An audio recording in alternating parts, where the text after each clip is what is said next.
అగ్ని ప్రమాదాల్లో కాలిపోయి గాయపడి అంగవైకల్యం చెందిన వారికి ట్రైడెంట్ హాస్పిటల్స్ వైద్యులు ప్లాస్టిక్ సర్జరీ చేస్తున్నారు.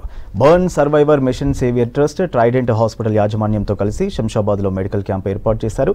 తెలుగు రాష్ట్రాల నుంచి వచ్చిన 45 మంది బాధితులకు పరీక్షలు నిర్వహించామని ట్రస్ట్ ఫౌండర్ నిహారిక తెలిపారు.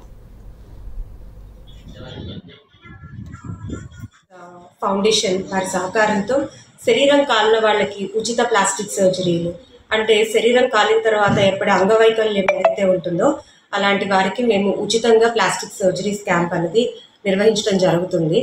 సో ఈ క్యాంప్ యొక్క ముఖ్య ఉద్దేశం ఏంటంటే శరీరం కాలిన తర్వాత వాళ్ళకి ఎలాంటి ట్రీట్మెంట్ తీసుకోవాలి, సో ఆ ట్రీట్మెంట్ వల్ల వాళ్ళకి ఎంతవరకు ఉపయోగపడుతుంది ఏంటి అన్నది సమాజంలో అవగాహన చాలా తక్కువగా ఉంది. సో అలాగే వాళ్ళకి అవేర్నెస్ లేదంటే ఏ డాక్టర్ దగ్గరికి వెళ్ళాలి, కాలినప్పుడు మీరు వెళ్ళి ట్రీట్మెంట్ చేయించుకుంటున్నారు, కాలి తగ్గిపోయిన తర్వాత ఏ డాక్టర్ దగ్గరికి వెళ్ళాలి, ఎలాంటి ట్రీట్మెంట్ అన్నది అవగాహన లేకపోవడం మూలన వాళ్ళకి వచ్చిన డిఫార్మిటీ ఏదైతే అంగవైకల్యం ఉంటుందో ఆ అంగవైకల్యంతో కొన్ని సంవత్సరాల పాటు వాళ్ళ లైఫ్ అనేది లీడ్ చేస్తున్నారు. అలాంటి వాళ్ళు మన సమాజంలో కొన్ని లక్షల మంది ఉన్నారు.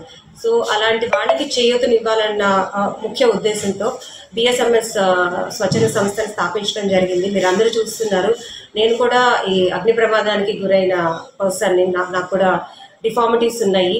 నేను ఇప్పటి వరకు 28 సర్జరీలు చేయించుకుని ఇంకా చేయించుకుంటూ నాలాగా శరీరం కాలిన వాళ్ళు ఇంకెవరూ బాధపడకూడదు అన్న ఉద్దేశంతో ఇది నిర్వహించడం జరుగుతుంది.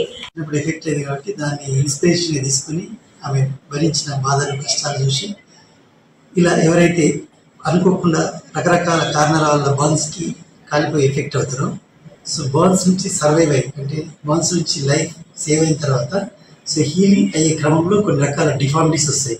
అది ఫేస్లో కావచ్చు, షోల్డర్లో కావచ్చు, చేతిలో కావచ్చు, కాళ్ళలో కావచ్చు, ఎదురు. సో దాంతో వాళ్ళ లుక్ అనేది కొంచెం అందవికారంగా అగ్లీగా ఉంటుంది. అట్లాంటి వాళ్ళలో ఆత్మస్థైర్యాన్ని నింపడం గురించి మేడం ఈ యాక్చువల్ చెప్పాలంటే చాలా విషన్ అనేదానికన్నా పెద్ద వర్డ్ యూజ్ చేయాలి. సో అట్లాంటి ఒక బృహత్తర కార్యక్రమం తీసుకుని వాళ్ళందరూ మానసికంగా వాళ్ళలో కాన్ఫిడెన్స్ బిల్డ్ చేయడం గురించి, వాళ్ళు ఏదైతే ఫిజికల్గా అంగవైకల్యంతో కల్పిస్తున్నారో దాని నుంచి ఎంతో కొంత మార్పు చేసి వాళ్ళు మళ్ళీ నార్మల్ పొజిషన్ రావాలనే ఉద్దేశంతో ఈ మిషన్ స్థాపించింది. దాంట్లో కూడా ఒక 36 to 38 మెంబర్స్ వచ్చారు. Madam concept not only local reason Hyderabad, Rangareddy hospital located in Rangareddy and Hyderabad, but patients coming from all over the Telugu states, Telangana and Andhra Pradesh. Even Srikakulam నుంచి వస్తున్నారు, ఆదిలాబాద్ నుంచి వస్తున్నారు, కొత్తగూడెం, అలా డిస్టెన్స్ ప్లేస్ నుంచి కూడా వస్తున్నారు. సో వచ్చిన వాళ్ళ దగ్గర మేము ఎలాంటి డబ్బులు కలెక్ట్ చేయట్లేదు. వాళ్ళకి ఫుడ్ ఫ్రీ, హాస్పిటల్లో ఛార్జెస్ ఏముండవు, room free, operation free. Trust ద్వారా మరి కాలిన వాళ్ళకి బర్న్స్ సర్జరీ చేయించడం అది చాలా ఉపయోగకరమైనది. ఇప్పుడు మీరు ప్రాక్టికల్గా చూస్తే వాళ్ళు పడుతున్న ఇబ్బంది, మరి ఆ ఇబ్బందిని తొలగించడానికి ఈ సర్జరీ